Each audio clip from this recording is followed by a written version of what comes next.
भरपूर मताधिक्याने तुमचा विजय झालेला आहे. कसं बघताय या विजयाकडे? निश्चित मला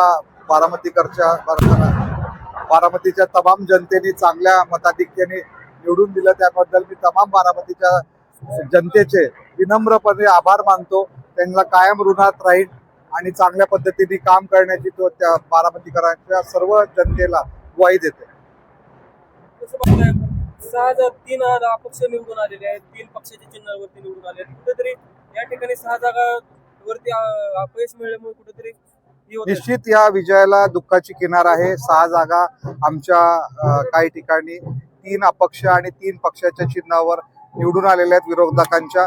निश्चित याची फार मोठी खंत आमच्या सर्व राष्ट्रवादीच्या कार्यकर्त्यांमध्ये आहे. त्या ठिकाणी ज्या 6 जागा पडल्या त्या ठिकाणी आम्ही निश्चित जनतेकडे पुन्हा जाऊ की ते कुठं आमच्या चुका झाल्या होत्या, कुठं आमचं काही कमतरता होती, त्या सगळ्या गोष्टी आम्ही नोंद करून पुढं त्यांच्या सेवेमध्ये कुठेही कमी पडणार नाही याची ग्वाही देतो. पण ह्या गोष्टी झघडल्यात आणि त्याचं फार मोठं दुःख आमच्यामध्ये आहे.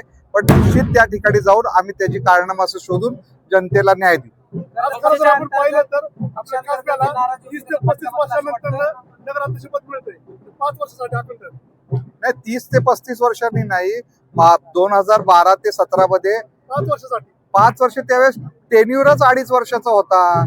आता टेन्युर 5 वर्षाचा झाला. संध्याताई बोबडेला टेन्युर 5 वर्षाचा मिळाला. नंतर 7 ते 5 हे टेन्युर हा जो राज्य सरकार निर्णय घेईल, नगरपालिका अधिनियमामध्ये काय काय बदल होतात त्या पद्धतीने तो टेन्युर असतो.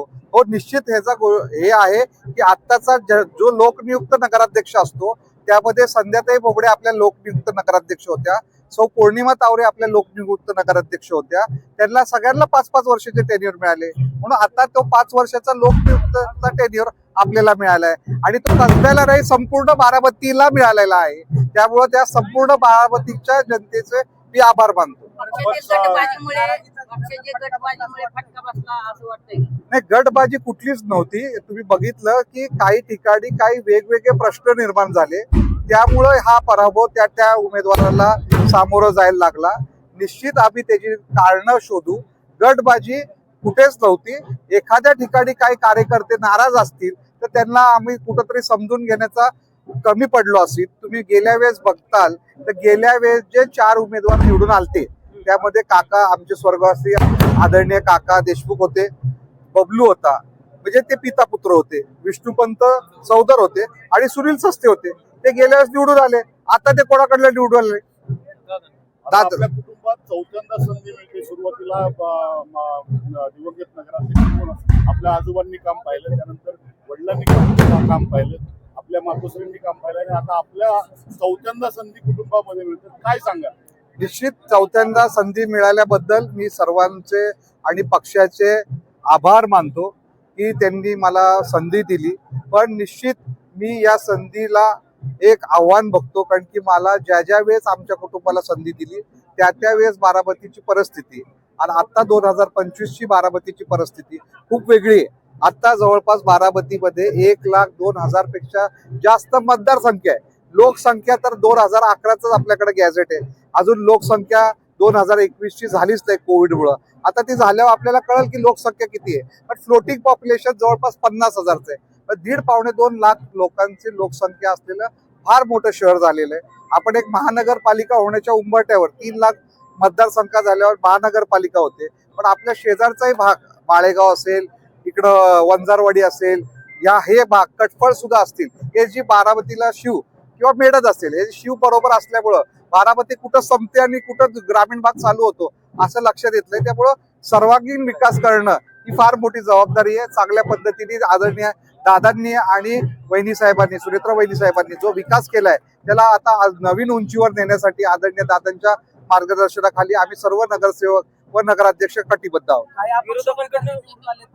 नाराजी व्यक्त केली, कारण अजित पवारांनी मला तिकीट फायनल केलं होतं, मात्र काही जण अजित पवारांच्या कारणात सांगून तिकीट रद्द करायला लावतात. अशी काही अजित पवारांचे जे अपक्ष राहिलेले कार्यकर्ते त्यांनी नाराजी व्यक्त केली. कसं बघताय? असं कोणच नसतं. दादा सगळ्यांच्या कार्यकर्त्यांचं ऐकतात.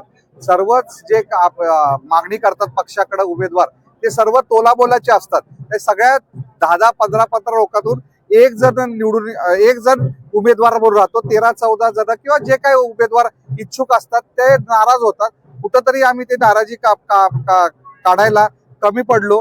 हे सुद्धा एक कारण असेल की विरोधी उमेदवार यायचं किंवा अपक्ष उमेदवार यायचं. पॅनलमध्ये खरं तर तिकीट देताना दादांच्याकडून काही चूक झाली का? कारण आतापर्यंत 6 उमेदवार अपक्ष हे निवडून आलेले आहेत.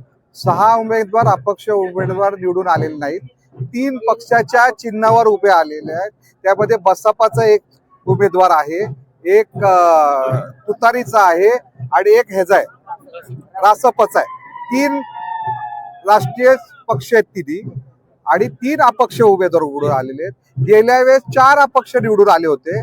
त्याच्यामध्ये मी आत्ताच सांगितलं, बबलू देशमुख, त्यांचे वडील कैलासवासी काका देशमुख, विष्णुपंत चौधर आणि सस्ते, हे सुद्धा आज उमेदवार आमच्याकडे येऊन आमच्याकडेच निवडून आलेत ना. त्यामुळे त्याची काळजी करू नका. किती निवडून आलेत, जरी कुठंतरी आम्ही कमी पडलो असेल तरी आम्ही जनतेचे प्रश्न सोडवण्यासाठी आदरणीय दादांच्या मार्गदर्शनाखाली पुढच्या 5 वर्ष जो दादांनी विकास आतापर्यंत केलेला आहे त्याला अजून पुढच्या उंचीवर नेण्यासाठी आम्ही कुठेही कमी पडणार नाही. विरोधकांकडनं राष्ट्रवादीच्या ज्या महिला शहराध्यक्ष आहेत, त्यांचा देखील पराभव झाला.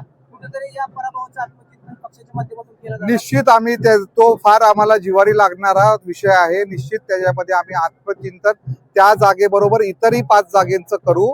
त्यामध्ये आम्ही सगळ्या गोष्टींच्या जे या पराभवाला कारणीभूत ठरले ते पक्षस्तरावर, वरिष्ठ नेत्यांच्या स्तरावर त्याचा आढावा घेण्यात येईल. विरोधकांकडनं